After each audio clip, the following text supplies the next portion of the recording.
The government of Grenada has issued a demand for reparation from the Bank of England for its direct role in the enslavement of Africans and their descendants in Grenada during the 1780s. This request was made through a letter signed by the Grenada Cabinet and delivered to Andrew Bailey, the governor of the Bank of England. The letter highlights that the Bank of England owned 2 plantations and nearly 600 slaves on the island during the 18th century. Ali Gill, chairman of the National Reparation Commission, confirmed in an interview with GBN that the letter sent by the government was recommended by the commission.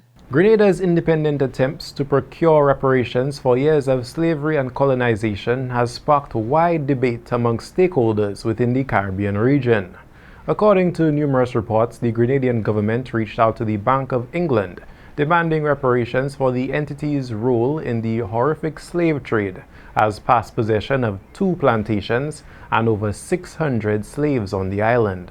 This seemingly lonesome act is met by disapproval by the president of the Iyanola Council for the Advancement of Rastafari, Aaron Alexander, as he believes that Caribbean unity is the only means by which the island can truly secure substantial reparations. In the case of the reparatory justice fight, I know that CARICOM instituted a CARICOM reparations council or commission, which is headed by Sir Hilary Beckles.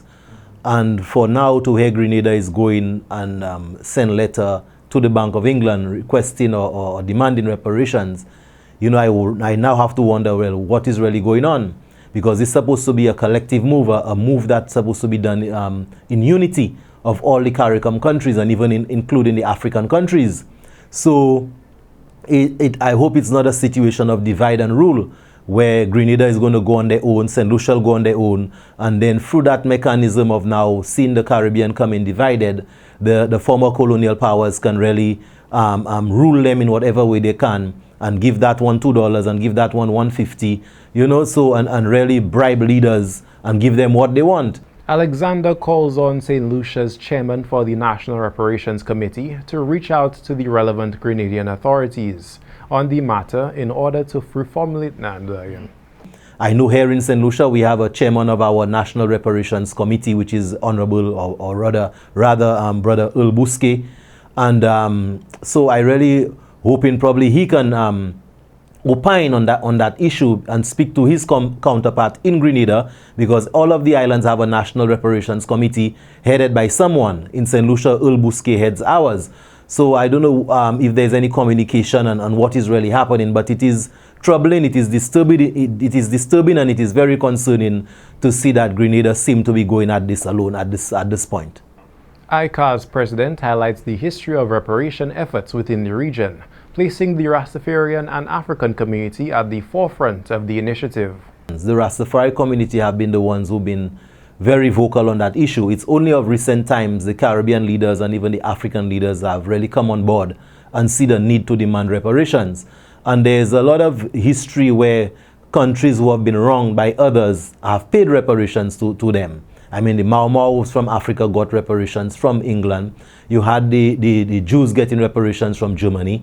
You had Ethiopia getting reparations from the Italians. So there's a lot of instances in history where reparations have been paid to people for them being wronged.